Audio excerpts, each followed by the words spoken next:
Nada hoy. Hoy no tenemos laboratorio, ¿verdad? No, descansemos, vámonos a dormir. Créanme que es parte de mis intenciones en este momento. ¿Cómo se Nosotros lo imaginan, apoyamos. cómo se imaginan su vida profesional, compañeros? A ver. Eric dice que nunca le contesto cuando me escribe. No es que no le conteste, lo que pasa es que lo que me dice está bueno, ¿así ve? Eric Montepeque. ¿Cómo estamos, Lick? Buenas noches. Gusto saludarlo. Ahí súper nítido. ¿Cómo te ves a nivel profesional? ¿Cómo ves tu vida profesional? ¿Cómo sería un día de tu vida profesional?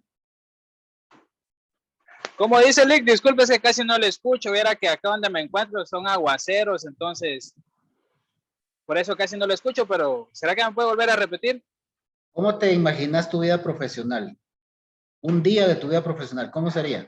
Los demás piensen. Con pisto. Much money. Ah, pues claro, no, pues pues me veo como todo un abogado, pues que sabe lo que hace y pues Para pagar impuestos. no, pues yo me veo, ¿cómo le podría decir? Pues quiero ser alguien de bien, alguien en la vida que se sepa defender, que haga su trabajo de la mejor manera y que pues el fruto de mi propio trabajo va a ser el que me va a traer pues los clientes, ¿verdad? Porque creo que si uno no hace un buen trabajo, creo que las personas no llegan a gustarlo a uno. Entonces, eso es lo que yo quiero y lo que yo me veo siendo un abogado, pues muy bueno y pues siempre guiado por el buen camino. Bien. A ver, Bauner.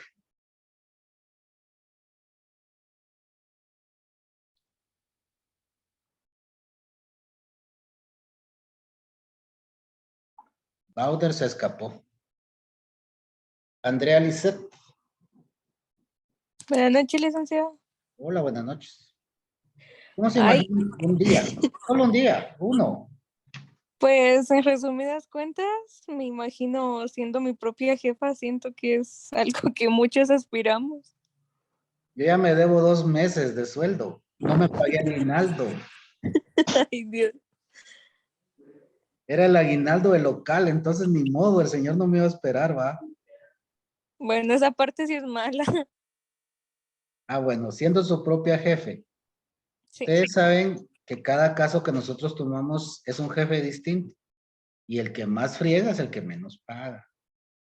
El que más friega es el que siempre va a preguntarle a algún otro colega. Es bonito cuando uno está y, por ejemplo, Andrea le llama a, vamos a ver, Andrea Zeituno le llama a Andrea Lisset y le dice, pues Andrea, vos le estás llevando el caso a una señora que se llama fulana de tal, un oral de alimentos, ¿sí? ¿Por qué? Es que dice que no le has hecho nada, ay, que coma huevo. Le dije que teníamos que esperar más o menos un mes que notifiquen qué va a pasar. Así son las conversaciones a veces de uno. Y entonces le dice uno, ¿y qué dice la señora? Que no sé qué. Agarra el caso. Ajá. Cobrarle 2,000. Decirle que te los dé ahorita. Yo que le cobré 500 de bruto. Decirle que te deje 2,000 y que vas a ver cómo está el caso. Y regularmente pagan los 2,000 y la persona lo que le va a contestar es, mire, fíjese que ahorita hay que esperar un poquito y ya van a resolver. Pero como le va a preguntar a la persona, como al mes de que habló con uno, naturalmente luego notifican. Entonces, como le deja un memorial a uno para sustitución de abogado, ¿verdad? Cuando vienen y le notifican, dicen, este licenciado es bueno porque ve, en menos de un mes cambia el otro mañoso, ahí me estuvo entreteniendo. Pero no vamos a pelear con la gente, ¿verdad, compañeros? Les vamos a sacar provecho. Entonces, imagina siendo su propio jefe, Karen, ¿cómo es Andrea? sí. Y siendo su propia jefa, ¿cuál es la primera acción que se va a ordenar? tener todos los documentos al día y ordenados. No, mentiras. No, Tener un outfit nítido, Lo mismo pienso, Lick. ¿verdad? ¿Verdad que sí, Kimberly? Empoderada. Ah, sí, o sea, le cayeron los 12 años que dice la ley como pena máxima al individuo, pero nos miramos como que éramos de la ley y el orden. Si era narco, fue lo último que usó. Miren, compañeros, siempre es bueno hacer un ejercicio mental de qué es lo que nosotros queremos y pretendemos hacer. Al igual que ustedes, yo me hacía en una firma de abogados, zona 10, zona 15. Eso que yo me hacía mucho tiempo antes de lo que me gradué, ¿verdad? Pero si uno no va haciendo ese ejercicio mental, se va perdiendo y termina uno confundido. A ver, vamos a hablar de un chico. Rudy Isaías. Buenas noches. Buenas noches. Un solo día en tu vida profesional del futuro.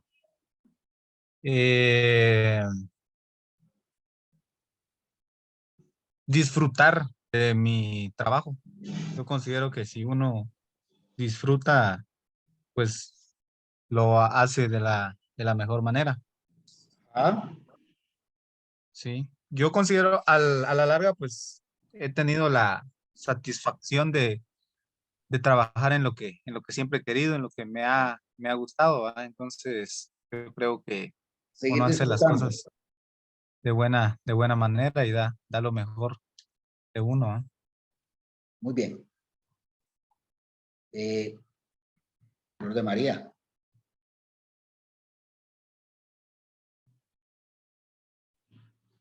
buenas noches, Lick. Hola, Flor de María, buenas noches. ¿Usted qué va a ser? ¿Abogada? ¿Va a ser notaria? ¿Va a ser licenciada? ¿Qué función es la que quiere ser? Todo, Lick. Todo. ¿Lo quiere todo? ¿Quiere acaparar todas las funciones? Todo. Bien, bien. Entonces, para ser buena licenciada, tiene que leer bastante para poder estudiar. Si quiere ser buena abogada, tiene que estudiar bastante para poder ir, defender y acusar. Y si quiere ser notaria, tiene que ser cuidadosa para poder saber darle forma a la cuestión legal. O sea, Sí, licenciado, tiene razón. ahora, lo que decía Rudy, ¿verdad? Es nuestra obligación disfrutar de lo que nosotros estamos haciendo. Sí. Fíjese, Eli, que yo realmente estoy bastante entusiasmada porque estoy segura de que tendré unos conocimientos mucho más profundos acerca de esta área en unos años. Y sé también que es algo que solo se puede lograr a través de la experiencia. Me da muchísimo entusiasmo al pensar que voy a ejercer en mi propia oficina y así. Pero sí, hay que poner uno de su parte para esforzarse bastante. ¿Saben qué me pasó a mí? Fíjense que yo comencé nomás me gradué, ¿verdad? Y lo primero que uno hace, pues, primero es espantarse, ¿verdad? Uno se espanta y no haya qué hacer porque es como cuando uno comienza a aprender a manejar moto o carro y hay alguien que va con uno y de repente le dice, bueno, llévate el carro o llévate la moto. Y uno se espanta porque dice, bueno, y ahora es por mi cuenta, ¿verdad? Entonces, el protocolo, ¿verdad? Que uno va a enmarcar títulos, se busca un escritorio que se ajuste el presupuesto, hacer lo clásico, hacer la división en el local, ¿va? Y yo dejé un espacio para una ventana porque desde siempre quise. Pero mientras terminaba de arreglar, se quedó ese espacio ahí sí que sin nada, pues solo el orificio que dejaron de la división. Y en una oportunidad entra una señora corriendo, literal, corriendo, le sonaban las chancletas. Y y me dice, licenciado, mi suegra, fíjese que la acaban de meter aquí presa porque dicen que está extorsionando. Véngase, vamos, yo quiero que usted la saque de presa. A los 25 días de haber abierto la oficina. William, ¿qué hubieras hecho? A ponerme a llorar con ella, Lick. Ya somos dos, William.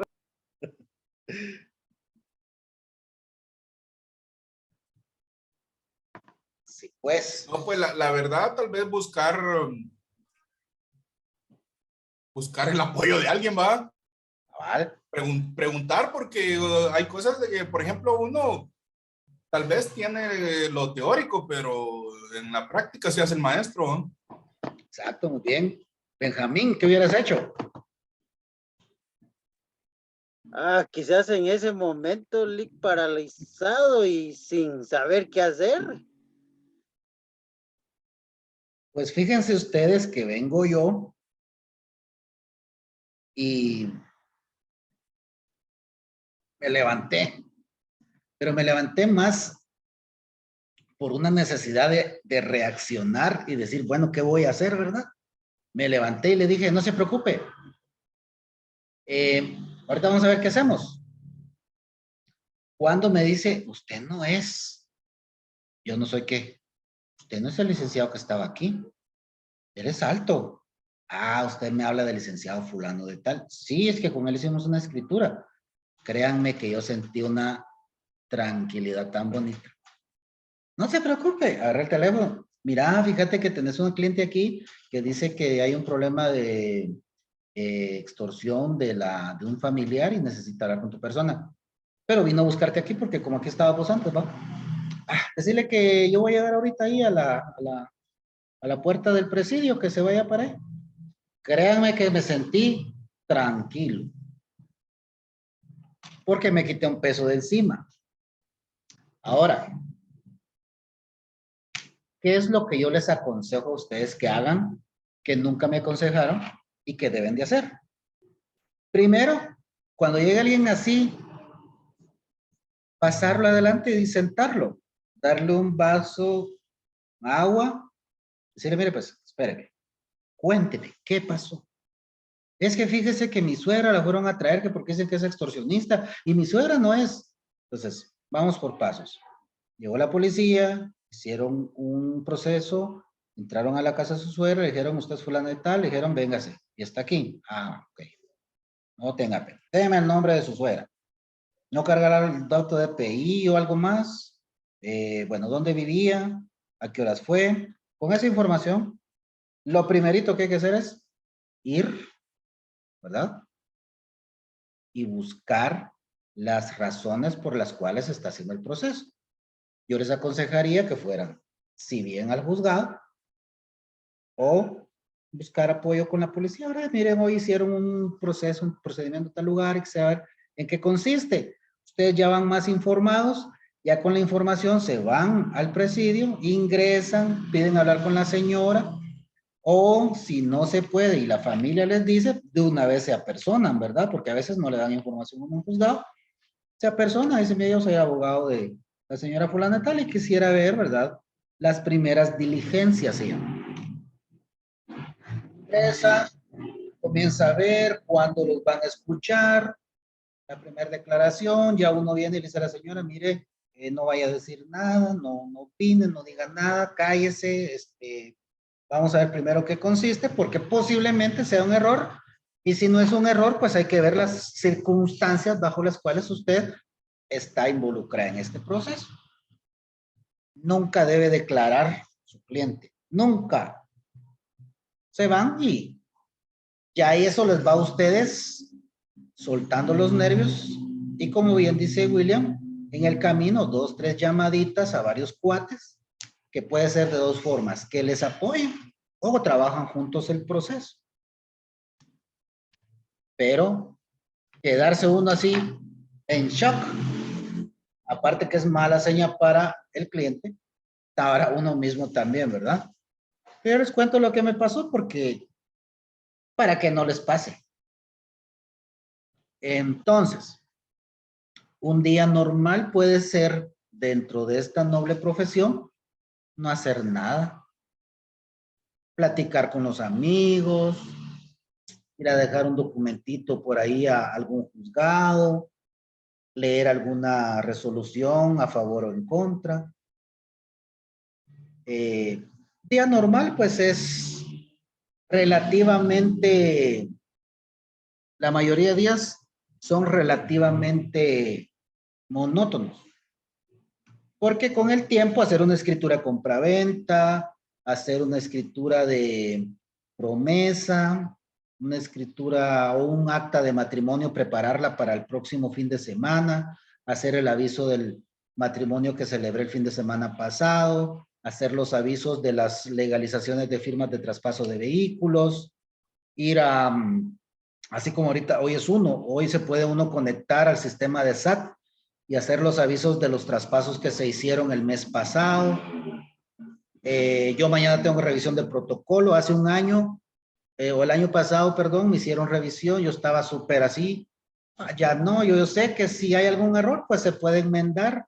Meterme preso no pueden, porque como bien decía Eric, nunca he hecho algún documento que vaya en contra de la ley, ni en contra de intereses, ni oculto a los intereses de terceros. Entonces, puede ser que tenga errores técnicos, porque aunque me prepare lo que me prepare en notarial, siempre hay error humano, porque a mí me pueden enseñar cómo hacer las cosas, pero, por ejemplo, en un mandato que yo autoricé, ¿verdad?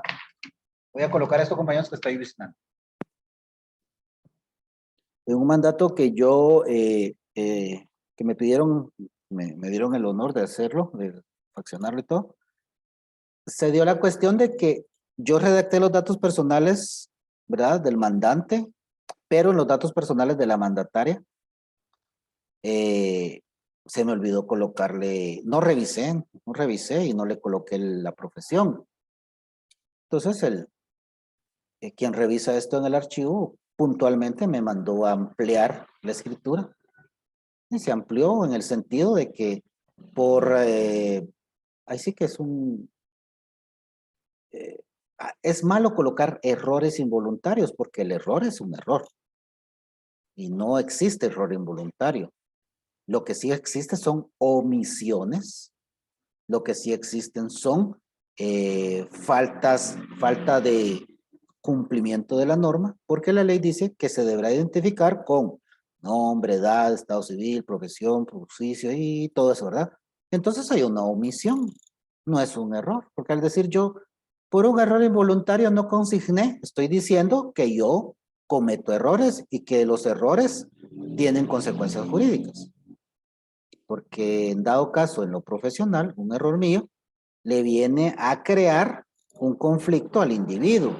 Imagínense que vengo y extienden el mandato hoy, 1 de septiembre, y el vuelo de la persona es mañana, 2 de septiembre, a las 12, a la 1 de la mañana, las primeras horas.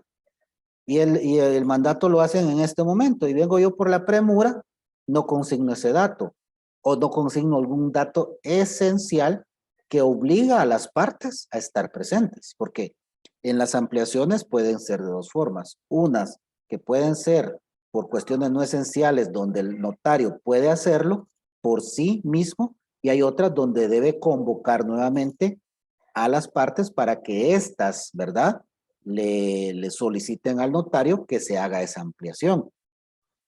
En ese sentido, si yo no hago bien el mandato y el señor se va a Estados Unidos o la señora se va a Estados Unidos, le crea un problema no solo jurídico, sino un problema económico. Y esas ineficiencias profesionales no son errores.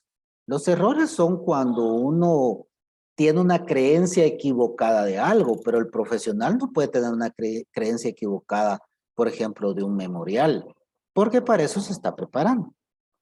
Entonces, por eso les digo, o sea, hay cosas en el protocolo que yo, por ejemplo, mañana voy y si cometí alguna equivocación, pues hay que pagarla, ¿verdad? Hay veces que se pagan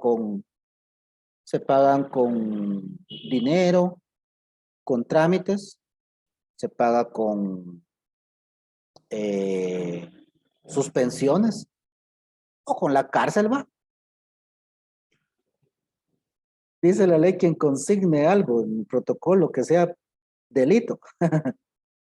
Pero lo que sí llevo pena es que por un error involuntario, no, por distraído, coloqué una hoja de protocolo en la bandeja donde debo colocar las hojas que se van a imprimir. Y le di imprimir cuando debía haber colocado la hoja en la parte donde era fotocopiar. Entonces, cuando cuando la impresora, ¿verdad? Sustrajo la hojita, le imprimió un DPI que se le había quedado ahí de una persona y pues, vamos a ver si me dicen que vaya a enmendar o que vaya, no sé qué va a pasar, es la única cosa que yo. Y siempre hay algunas cositas, ¿verdad? Como una razón de cancelación, porque la hoja a la hora de imprimir la jaló torcida, entonces estas son las líneas y se imprimió de lado, entonces habría que colocar ahí, ¿verdad? Que por razón de haberse impreso fuera de los márgenes del diseño de la hoja de protocolo, ¿verdad? Se cancelaba la escritura. Vamos a ver, son las dos cosas que llevo y el revisor sabe que yo no he protocolizado unas actas de matrimonio que se dieron entre el 25 y el 31 de diciembre. O sea, la gente se volvió loca, se comenzó a casar y yo ya no las podía incorporar en el protocolo del año pasado porque no me daba chance de protocolizar, porque ya no tenía instrumentos. Y no se les vaya a olvidar, no se pueden protocolizar dos actas de matrimonio juntas. Se deben de protocolizar de a uno en uno. O sea, tiene que haber entre cada protocolización hojas de protocolo. No puedo yo protocolizar, por ejemplo, entre la hoja 1 y la hoja 2, no puedo protocolizar dos documentos diferentes. Tienen que hacer solo una vez. Tips más adelante que ustedes lleven un tarea. Bueno, yo quería que saliéramos un poco del tema de la clase, porque yo sé que la clase es un poquito tediosa en algún momento. Vamos a seguir viendo lo que es el poder. Vamos a arreglar esto acá. Y vamos a quitar aquí. Íbamos platicando, Lick. Tan bonita que estaba la casaca, ¿eh? Ya me van a regañar de coordinación académica. Estaba viendo sus grabaciones y usted solo le tira terapia a los patojos, después los examina lo que no explicó. Dicen los jóvenes. El poder, tipos de poder, ahí nos quedamos, ¿verdad? Ok. Fíjense cómo son las cosas.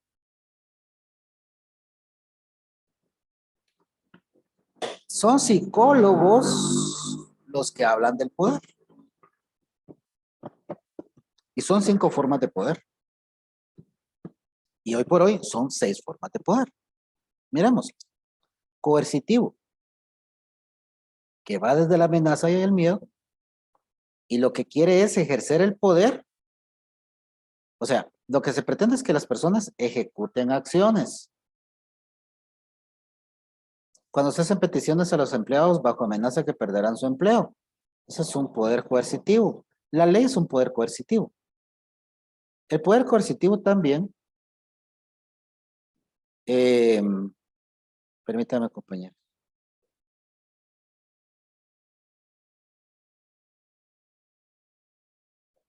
Vemos también que el poder coercitivo permite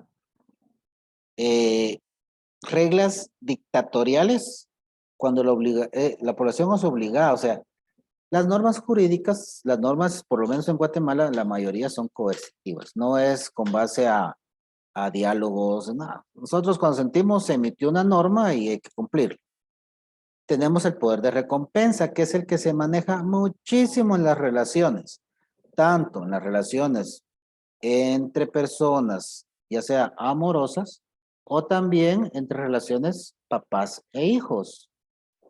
¿Por qué? Porque cuando hay un poder de recompensa, se busca que la persona cree algo, diga algo o deje de hacer algo porque va a recibir algo a cambio.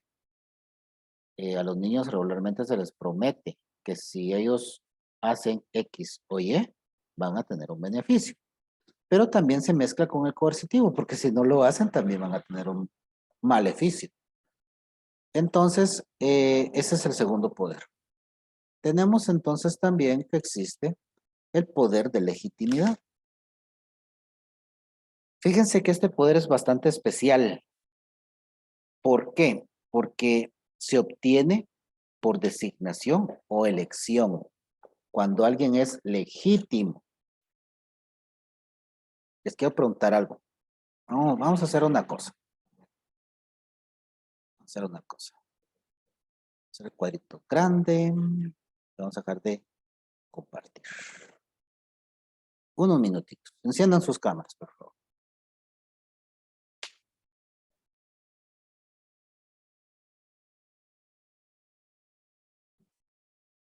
Enciendan sus cámaras. Lástima que no estamos en el aula, hombre. En el aula es más íntimo, más bonito. Es que aquí hay más gente, entonces a veces es un poquito complicado. Ah, ya vi por qué a veces me saludan en la calle, si son mis alumnos, sorry.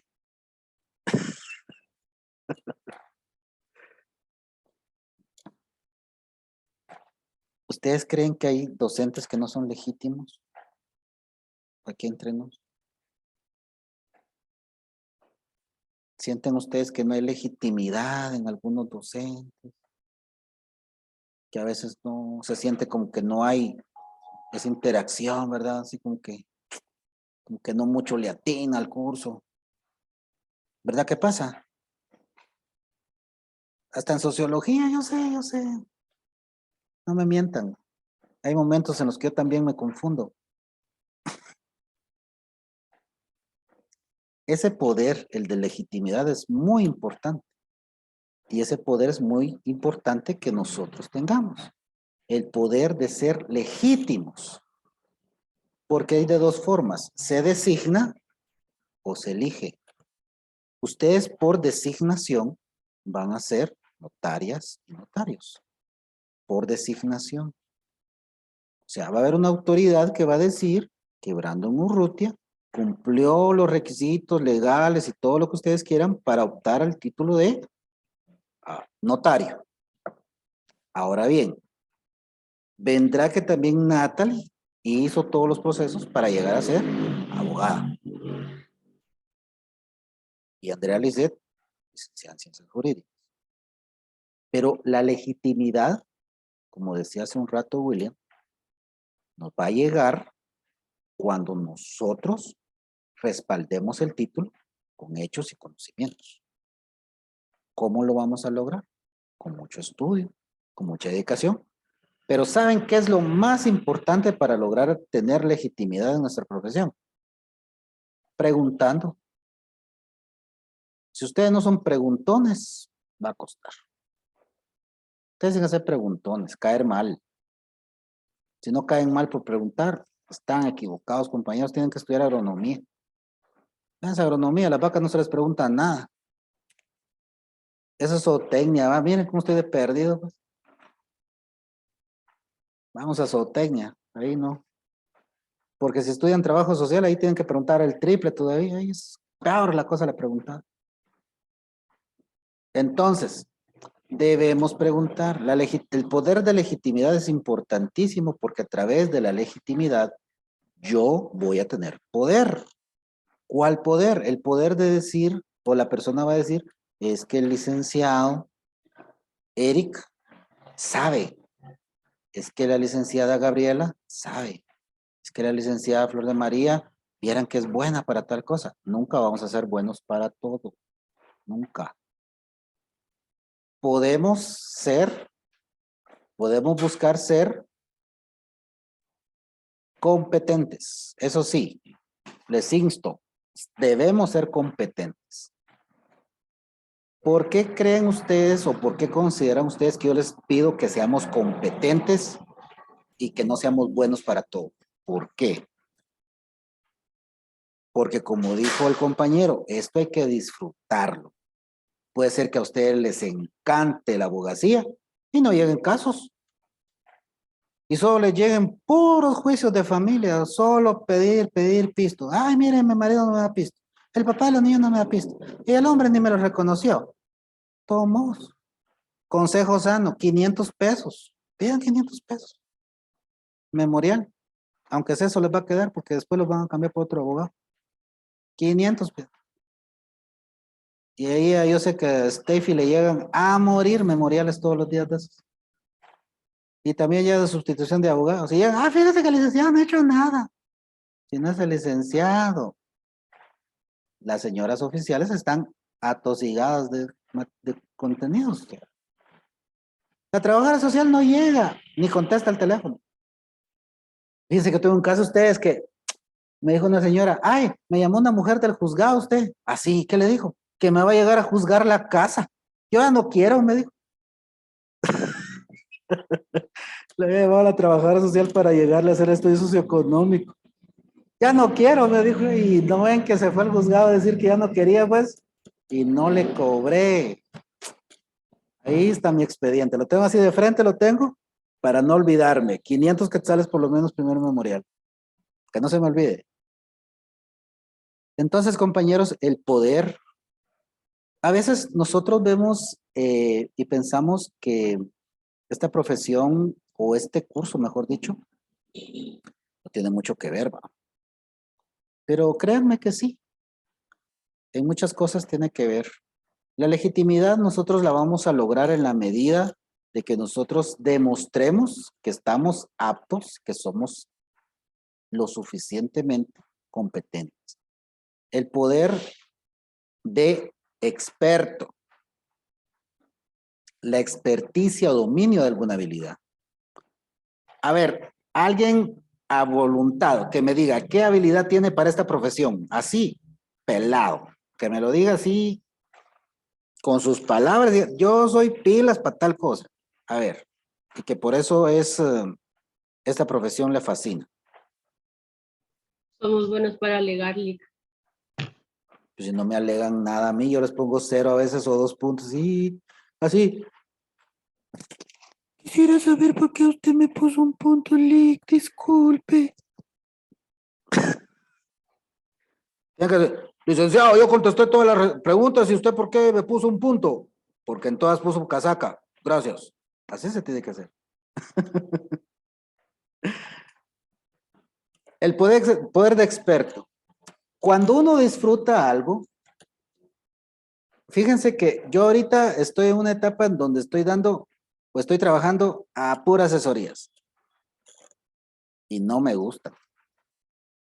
La gente quiere que uno sepa de todo. Y quieren que si yo llego a las 8 de la mañana a un lugar donde yo doy asesoría y me dicen, mire, fíjese que hay un proceso así, así, así. Quieren que yo sepa qué va a resolver el juez. Y vengo yo y le digo, bueno, en este caso, pues posiblemente, de acuerdo a esto, el juez va a resolver tal cosa. ¿Y qué podemos hacer si resuelve eso? Pues hacemos tal cosa. Mire, pues, tal vez en algunos casos puede ser que el juez se salga de la dinámica y resuelva en tal sentido. Si es así, pues nos la hacemos. Pues, pero mire, pues, ¿quién presentó ese proceso? Fulano de tal. E hicieron el proceso administrativo previo. No estoy seguro.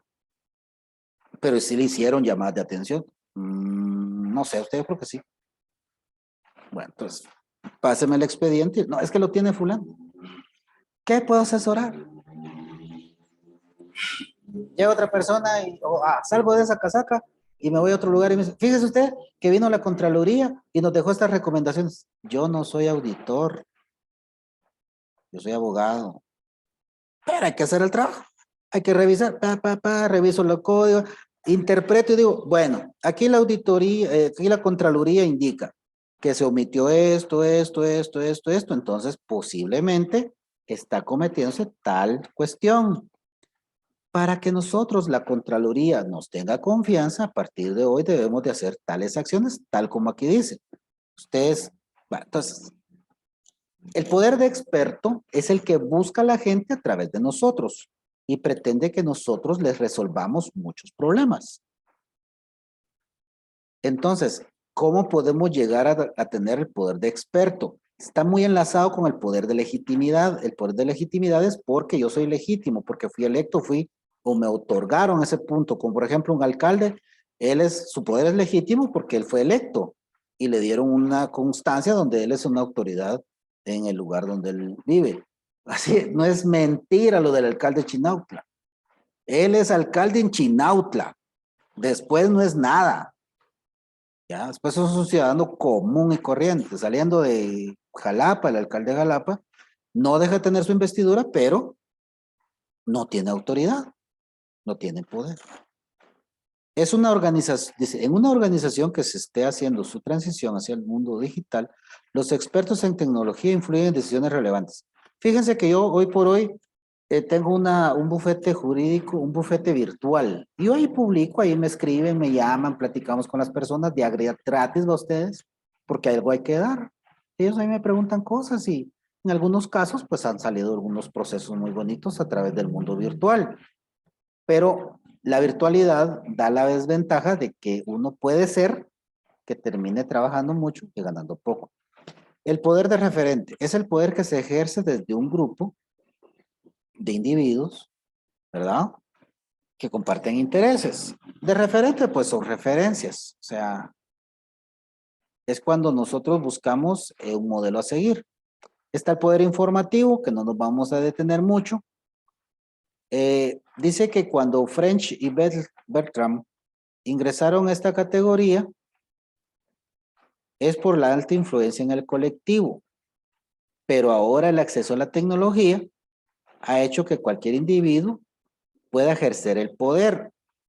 Antes los periodistas tenían y de alguna manera mantienen cierto poder, pero ahora con hacerlos en vivos, ¿verdad? Nos hemos percatado de que hay cierta capacidad innata en personas. El acceso a la tecnología hace que cualquiera pueda ejercer ese poder. Bueno. ¿Qué es la autoridad? Yo creo que hablamos de autoridad lo suficiente la vez pasada, ¿verdad? Pero miremos que es una habilidad, la habilidad de una persona de influir en otras sin ejercer poder. Y la autoridad es del autocritas, que significa aumentar algo. Tipos de autoridad. En este caso, en este momento del curso, vamos a ver que hay autoridad formal, cuando se ejerce en consecuencia de ocupar una posición, y este puede ser lineal, cuando es una cadena de mando, o sea, ascendente o descendente. Hay funcional, cuando la autoridad se reparte entre varios individuos, como por ejemplo en una junta directiva, un grupo, un consejo, ¿verdad? Y tenemos también la autoridad operativa, que se ejerce sobre personas, no sobre actos. Una persona tiene potestad de autorizar acciones que se lleven o no a cabo. Una autoridad operativa, perdón, es, por ejemplo, el jefe de transporte de una empresa que permite que los vehículos cambien de ruta habitual. Está la autoridad de aceptación, que esta es adquirida en función de la elección de una persona. Uno de los ejemplos más claros es el de Gandhi, que no tenía poder, ¿verdad? Pero influenció a muchas personas hasta lograr una autoridad. Ahora vamos a ver, después de leer un poco lo del poder y la autoridad, vamos a entrar a ver una filosofía. Fíjense que el Estado, miren, yo critico un poco la guía programática porque es como que brincara de una cosa a otra, ¿verdad? Un Estado, el Estado, antes que pasemos a esto, vamos a hacer grande acá, vamos a dejar de compartir. Quiero preguntarles, compañeros, vamos a ver, alguien que esté poniendo atención, así como Natalie Anabella. ¿Qué es un Estado para usted, Natalie? Aunque haya quitado su cámara, Natalie, ¿qué es un Estado?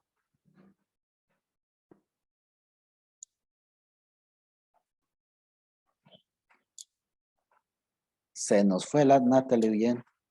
Kimberly Amariles Ramírez González. Así tendrían que aparecer todos, ¿ve? ¿Qué es el Estado para usted? Con sus palabras, como usted le entiende, como usted le guste decir que es el Estado. En mi opinión, y lo que se me viene a la mente cuando escucho la palabra Estado, yo comprendo que es un grupo de personas encargadas de dirigir a la población. También se puede referir a varias definiciones de Estado, es la forma en la que se puede encontrar la población. Por ejemplo, se puede decir cuál es el estado de la población o el estado de Guatemala, que hemos visto. O sea, yo lo comprendo de varias formas. Gracias. A ver, Leisir Guillermo. ¿Cómo estamos? Feliz noche. Feliz noche, Lick, dígame. ¿Qué es el Estado? ¿En qué consiste el Estado? Pues yo pienso que el Estado es un grupo de personas que se organizan para tener, pues, convivir juntos y tener, pues, leyes que los rijan y mantengan el orden entre ellos. Ok, gracias. ¿Acaso el Estado es una institución? ¿Acaso el Estado es una organización? ¿El Estado es una población? ¿Es una idea? ¿Es un ideal? ¿Es una filosofía? ¿Qué es el Estado? Les escucho. El Estado es una organización, licenciada. Gracias, muy bien, gracias, Jacqueline. ¿Qué más es el Estado?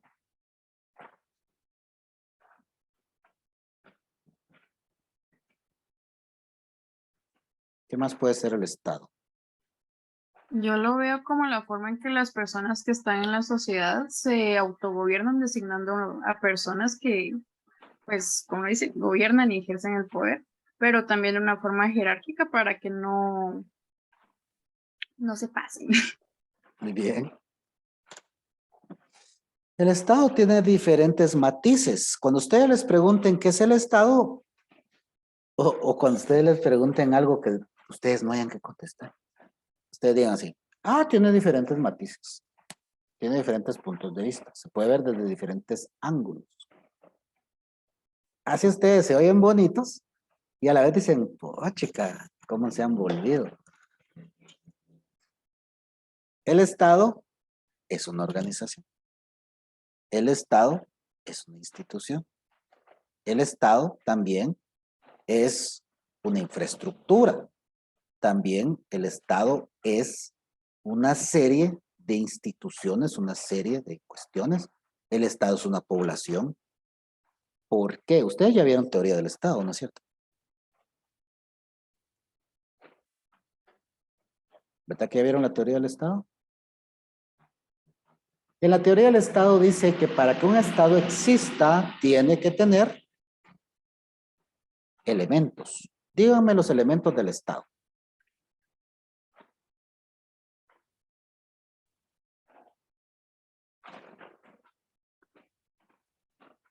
Los escucho. Territorio, población. La población, Lick. La soberanía y el gobierno. Ok. Poder. Ok.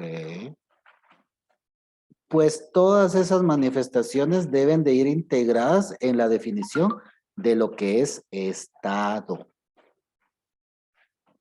¿Ya ven por qué sacan malas las respuestas cuando uno hace preguntas en los parciales? Porque a ustedes les hacen falta los verbos rectores, los verbos básicos.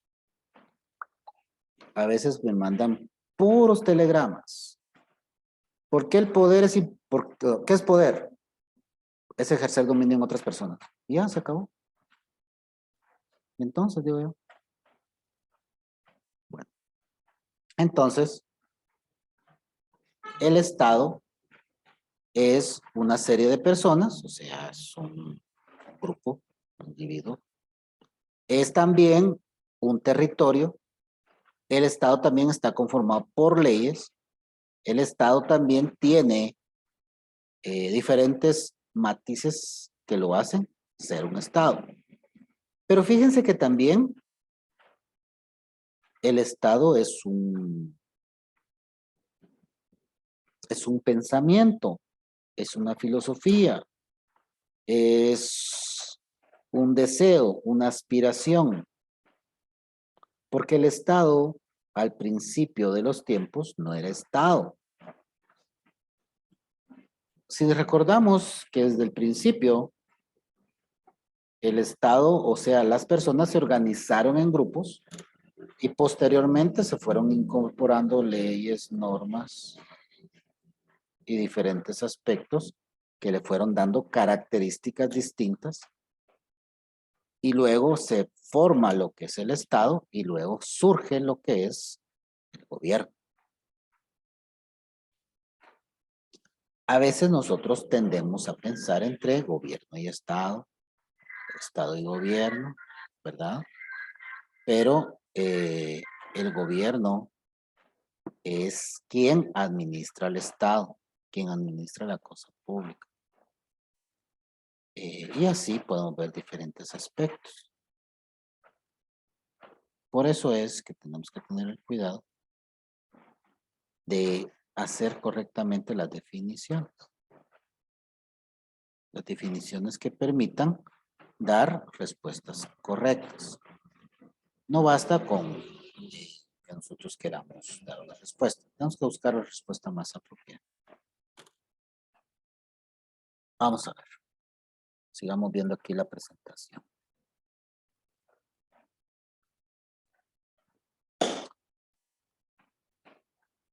¿Quién se acuerda de Adolfo Hitler? ¿Quién era Adolfo Hitler? ¿Alguien se recuerda de él? El Führer.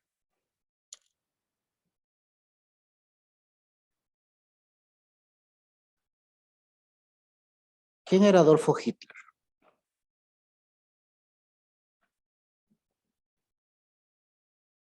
¿No se acuerda?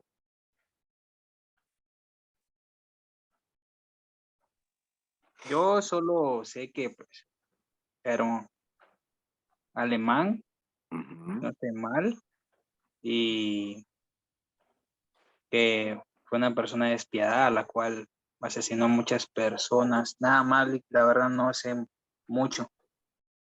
Ok, ¿alguien más que tenga alguna noción de don Adolf Hitler?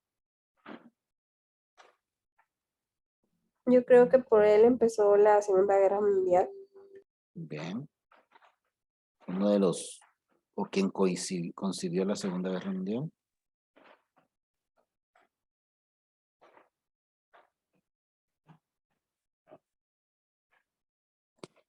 Fíjense que Adolfo Hitler tenía una idea. Él era consecuencia de una serie de situaciones, de momentos, que, por ejemplo, el Estado Nacional. El Estado Nacional es un concepto central de la política que designa una forma de organización jurídica política por autonomacia. Nació en Europa en el siglo XVI. Cuando hablamos del siglo XVI estamos hablando entre el año 1500 y el año 1600. Y que se adoptó de manera universal posteriormente. La teorizó Maquiavel y surgió en paralelo la idea de soberanía y etimológicamente supone la plasmación estática de esta. Representa la formalización de una autoridad permanente y pública que domina por el interés general un espacio territorial cerrado y las personas que viven en él. A ver, ¿los abogados tenemos que estar metidos en política? ¿Sí o no? A ver, quienes digan que sí, levanten la mano. Quienes digan que no, no. Vamos a ver. ¿Los abogados tenemos que meternos en política siempre? Levanten la mano los que dicen que sí. Vamos a ver.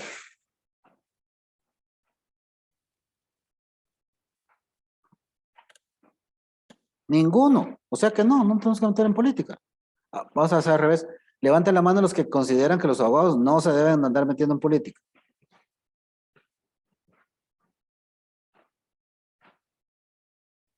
Uno, dos, tres.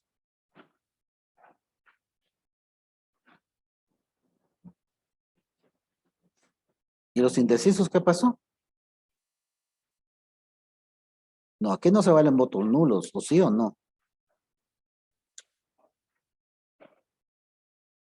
Pues fíjense que tenemos que estar metidos en política siempre. Siempre es obligación. ¿Qué persona está capacitada, teórica, filosófica, jurídica, social, técnica y lo que quieran ustedes para ejercer política? ¿Qué profesional? ¿Los médicos pueden? No, ¿verdad? ¿Los ingenieros están capacitados? No, ¿verdad? ¿Los arquitectos? No, ¿verdad? Por ahí los sociólogos. Los de ciencias políticas por obligación. Pero los de ciencias políticas lo ven desde un punto de vista técnico. Porque ellos estudian la política, los movimientos políticos. Los sociólogos ven los movimientos sociales que generan a la política. Los abogados vamos a ver los movimientos sociales que generan normas, que norman a las políticas, a la política, y vemos cómo la política viene y trata de contener el movimiento social para evitar que surjan leyes o normas que afecten los grupos de interés. ¿Ya? El abogado tiene que estar metido en la política. Sí o sí. Tiene que conocer movimientos políticos, identificar movimientos políticos. Traigo todo esto porque les quiero preguntar. ¿Quién fue el último presidente conocido mundialmente que puso en marcha las políticas del Estado Nacional? Quiero escuchar. A ver si estamos en sintonía.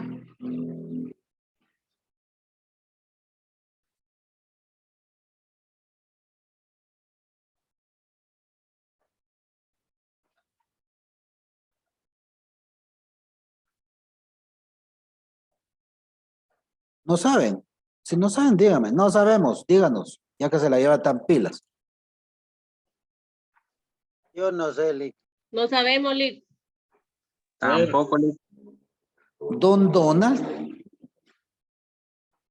Y no, Don Donald cerró la frontera de Estados Unidos, cerró la economía de Estados Unidos, le aplicó sanciones a China por estarle chafeando todos sus productos, por estar haciendo productos chinos de alta gama, muy baratos, sancionó a China también, se peleó con la Unión Europea, obligó a Centroamérica que fuera o que cumpliera los tratados de libre comercio, abrió otros libres comercios, o sea, otros tratados de libre comercio con otros países, priorizando el proteccionismo estatal.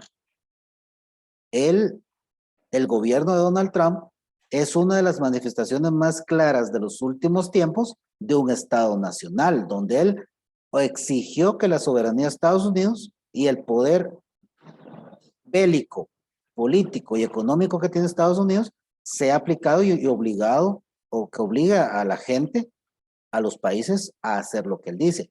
¿Y por qué tomé ese orden? Bélico, político, económico, porque bélicamente Estados Unidos es un país fuertísimo. Políticamente tiene enraizados en muchos países puestos importantes y tiene los tentáculos introducidos en la mayoría de países estratégicos. Tiene gente en puntos muy claves. Y económicos porque Estados Unidos no representa una de las mayores economías del mundo. Si nos podemos estudiar en realidad las mayores economías del mundo, estamos hablando de China, de la India, son economías grandísimas, grandísimas. Me parece que Estados Unidos anda por el 7% de la economía mundial, mientras que China ya está llegando al 8%, 9%. Pero ¿por qué obedece esto? ¿Cuál es la deficiencia de Estados Unidos a nivel macroeconómico? Estados Unidos no tiene gente para producir. La base económica de Estados Unidos son los ilegales que hacen que Estados Unidos tenga mucho potencial sin darle servicios. ¿Ustedes creen que la migración es una situación por necesidad? No, es una política exterior de los Estados Unidos. Estados Unidos desde el año 1960-70 creó una política exterior de empobrecimiento tanto de México como del Triángulo Norte. A Estados Unidos le conviene la mano de obra barata. Lo único que hace Estados Unidos es regularizar la cantidad de ilegales. ¿Ustedes creen que la capacidad de armas que tiene Estados Unidos no van a controlar que la gente entre a Estados Unidos? Un simple coyote, una persona, como dijera alguien por ahí, que también que es sencilla, que no tiene acceso a tecnologías, va a ser un guía para ingresar a Estados Unidos. ¿Ustedes creen que en Estados Unidos no hay, ¿cómo se llama esto? ¿Cómo se llama lo que aquí abunda, compañeros, aparte de la pobreza?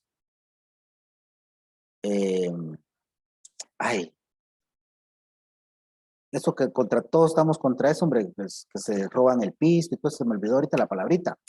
Corrupción. École, gracias. ¿Ustedes creen que en Estados Unidos no hay corrupción? Que en la frontera no hay corrupción. Hay corrupción tremenda. Lo que sucede es que la base económica de Estados Unidos es el saqueo de muchos países, el empobrecimiento de otros, vender armas, crear guerras y mantener subyugados a muchos. Mientras que China se ha dedicado a trabajar, a trabajar, a trabajar. No sé si alguien por ahí me puede hacer el favor de investigar cuántas personas viven en China y en la India. Son cientos de millones de personas. Por eso cuando China mira a Guatemala, lo ve como nosotros vemos, por ejemplo, un arbolito en la punta del Jumay, así, chiquitico. Dice, ay, Guatemala con sus 14 millones de personas.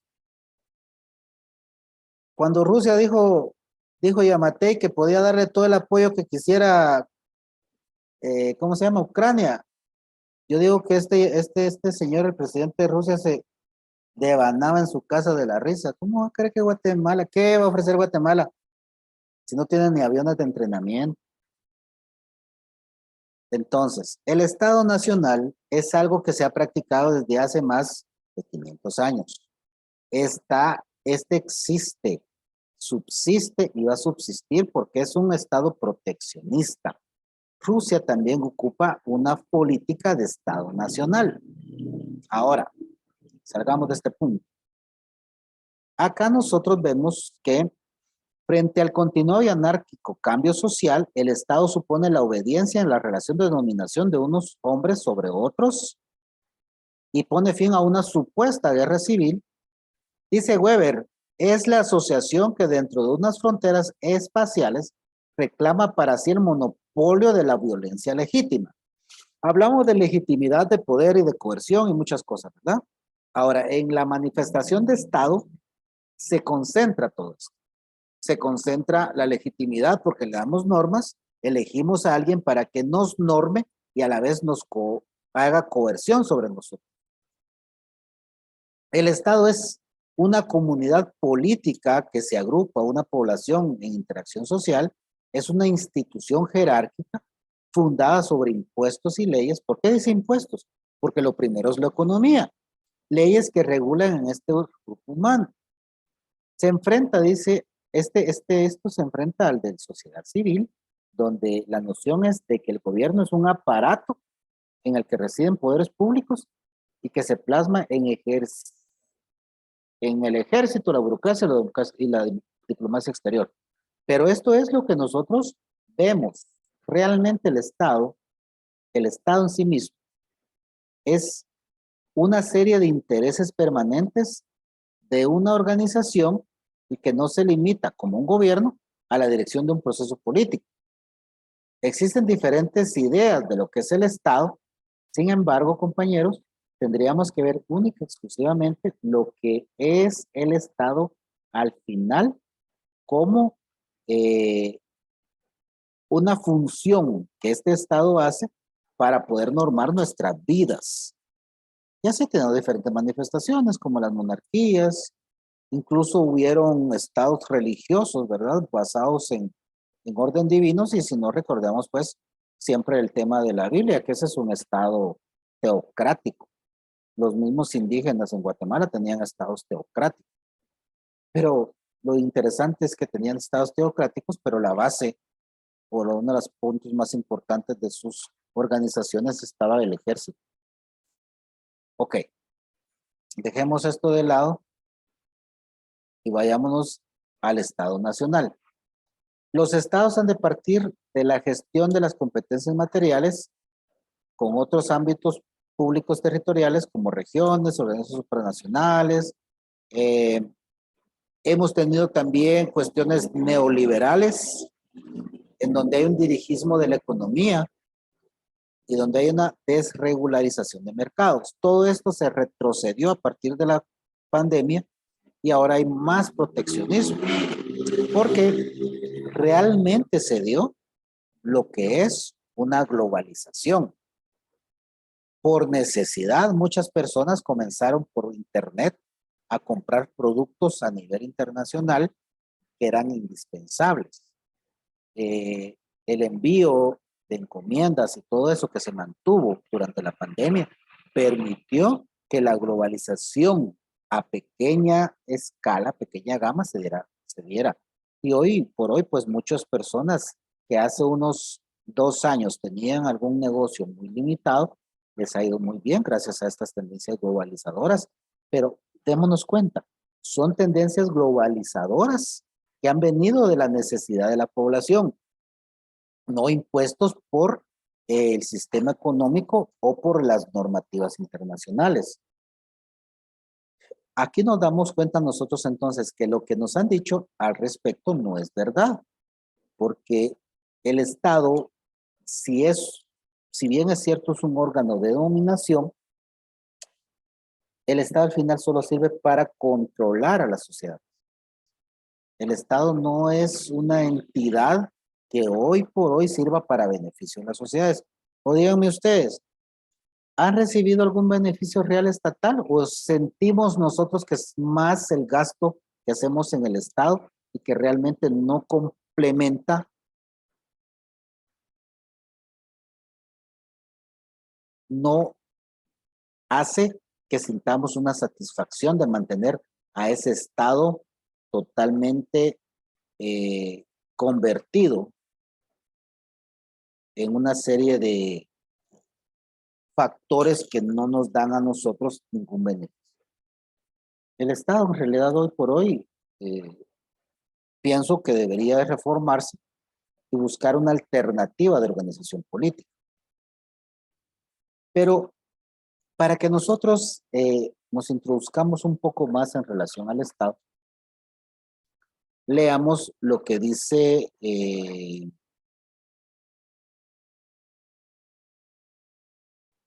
relación a la soberanía.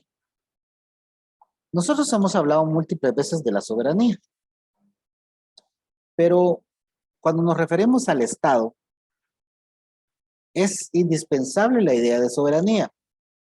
¿Ustedes saben cuándo surgió el Estado, compañeros? ¿En qué momento surgió el Estado?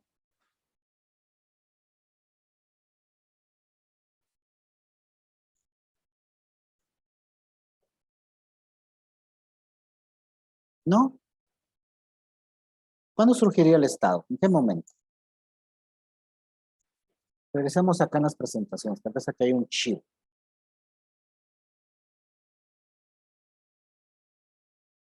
Voy a dejar de...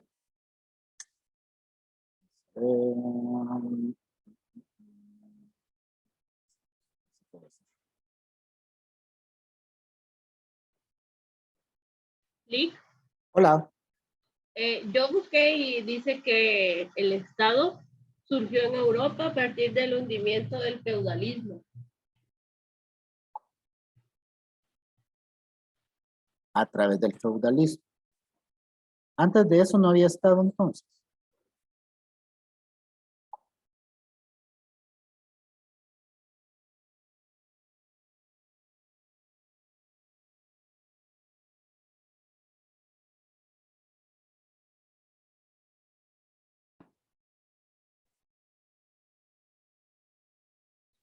El Estado. El Estado en sí mismo tiene muchos matices. Está el Estado nacional, está el Estado social, está el Estado liberal. Todo depende de diferentes filosofías que nosotros tengamos de lo que es el Estado. Como institución podemos ubicar al Estado en diferentes momentos y diferentes necesidades. Pero veamos la soberanía que dice. La Edad Media dice, en la Edad Media, el príncipe era considerado el soberano. Él era el que mandaba.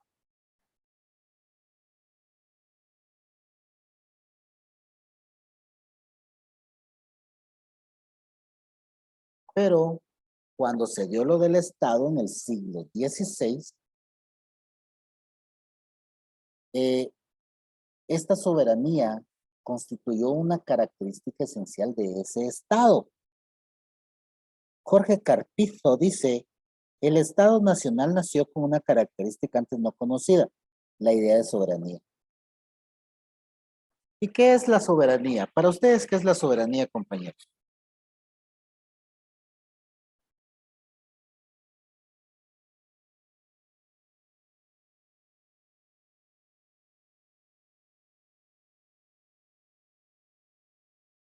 El poder que se ejerce en el Estado, Lick. Ah, muy bien. ¿Qué es la soberanía? ¿En qué consiste la soberanía? ¿Para qué sirve la soberanía?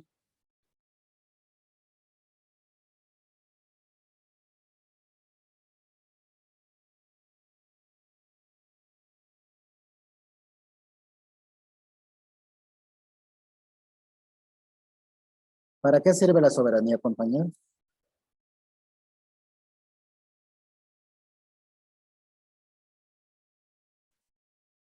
¿Alguien sabe?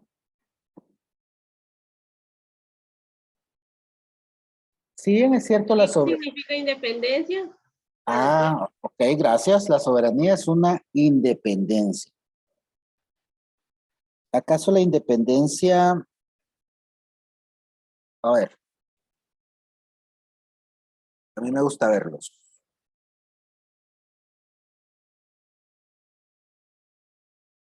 Voy a encender este asunto por ahí. La independencia es real. A ver, le voy a preguntar a Jacqueline Rossi. Jacqueline, Sí, Lick. ¿usted se considera independiente en algo? Sí, ¿En qué? Cuéntame. pues siento que soy independiente, tal vez porque decidí, o sea, yo decido lo que quiero hacer. Por ejemplo, he decidido estudiar esta carrera sin que nadie más me lo pida. Pero Ah, en sí no soy tan independiente porque todavía vivo con mis papás. ok. Usted puede tomar decisiones, pero estas decisiones obedecen a ciertas circunstancias, ¿verdad? Sí, a las reglas de de mis papás, porque ya que con ellos vivo. Y cuando sus papás no estén, ¿qué reglas van a dominarla a usted? Tal vez las normas o las reglas que ellos me han enseñado, o sea, ya sería como una costumbre.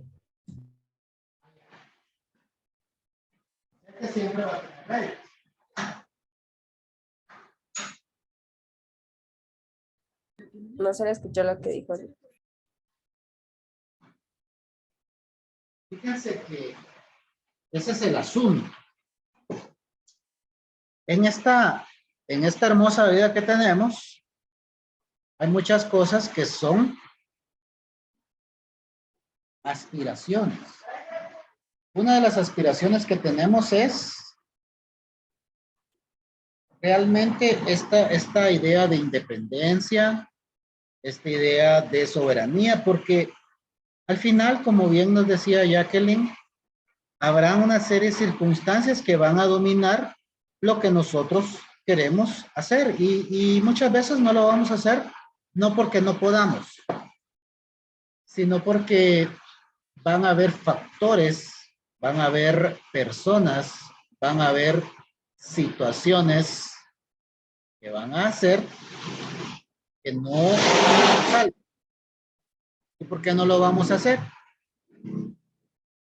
Por diferentes circunstancias. No queremos quedar mal, no queremos tener problemas, ¿verdad? Así es también el tema de la soberanía. La soberanía, que significa también independencia, decía nuestra compañera, en aquella época fue una serie de luchas que los reyes tuvieron, pero que también es una manera de hacer respetar ciertas decisiones, porque tampoco en aras de la soberanía nosotros vamos a hacer lo que queramos. Se me ocurre en este momento lo que se habla habitualmente con el asunto de lo que se llama, permítame compañero, me voy a acordar, lo que se llama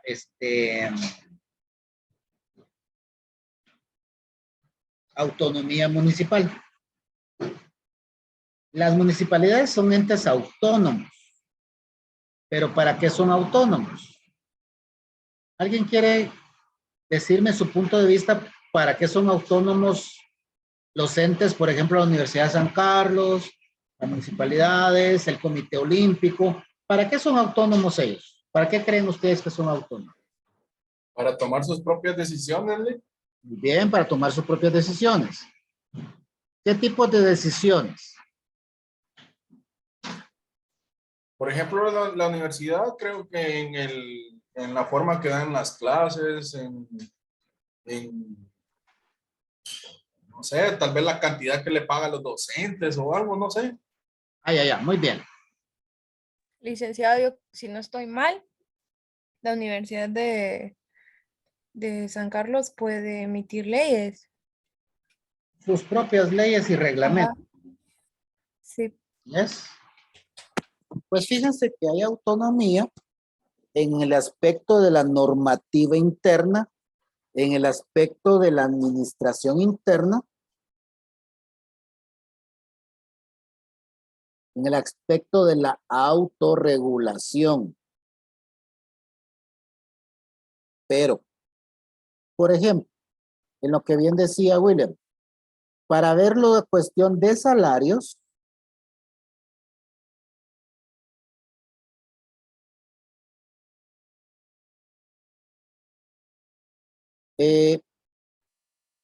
nosotros como universidad debemos de atender a lo que diga diferentes instituciones, porque no somos entes independientes, no somos únicos. Y así le pasa a todos. Y así como pasa a nivel institucional, así nos pasa a nivel individual. Entonces, cuando nosotros hablemos de soberanía, no es aquel capricho de que el Estado va a hacer lo que quiere, y no es como dice el presidente, es que en la calidad de la soberanía del Estado, yo no hago, no. Hay decisiones políticas, hay decisiones estratégicas en donde la soberanía no cumple otro papel más que un mero requisito estatal. En donde la independencia del país no cumple otro papel más que un mero formalismo del Estado. ¿Qué independencia le podemos reclamar? ¿Qué soberanía le podemos reclamar nosotros a Estados Unidos? No tenemos. Le debemos hasta el último volcán del país. Se puede. Pero el Estado moderno dice que lo va a tener. Aceptemos. Jim Bodin dice en los 6 libros de la República que para designar este fenómeno de soberanía dice, está en francés, yo no sé leer francés, pero que la soberanía es la posición absoluta de la perpetuidad de una república, ¿verdad? Que se puede regular. Esa es la idea, ese es el pensamiento. La soberanía es la autoridad más elevada sobre el poder político de un pueblo, y en Guatemala dice que la soberanía está residida en el pueblo. La soberanía gravita alrededor de la palabra poder y es la facultad que tiene el Estado para ejercer ese poder sobre su sistema de gobierno, sobre su territorio, sobre su población, a nivel interno. Lo que bien nos decía la compañera, yo decidí hacer tal cosa. Yo. Pero a la hora de tomar decisiones que afectan a otras personas, debo tomar en cuenta lo de otras personas. Así también el Estado, a la hora de tomar decisiones que afecten a otros estados, deberá tomar en cuenta a estos estados. Y con esto, compañeros, vamos a quedar con lo que es el Estado Nacional en su punto de la soberanía, para que lo podamos discutir el próximo martes. Martes, ¿cuánto es? 6. Ok, ese día martes tenemos actividad según el cronograma. Laboratorio, si no estoy mal. Ah, bueno, entonces, en el transcurso de mañana o del fin de semana, yo les voy a decir hasta dónde llega el laboratorio para que lo podamos leer y de repente el martes por ahí lo podemos discutir un poquito o se hace un ejercicio. Yo cuando les hago un laboratorio o alguna comprobación de un tema que no ha sido discutido en clase, procuro que sea de forma coherente a lo que está en el documento para que ustedes puedan obtener un resultado apropiado, porque no les voy a hacer analizar algo que no hemos analizado en la aula. Nos quedamos en el punto de soberanía entonces, compañeros, y nos estamos entonces viendo el próximo martes. Que pasen mejor de las noches. Gracias, Lick. Gracias, Lick. Feliz noche. Buenas noches, Lick.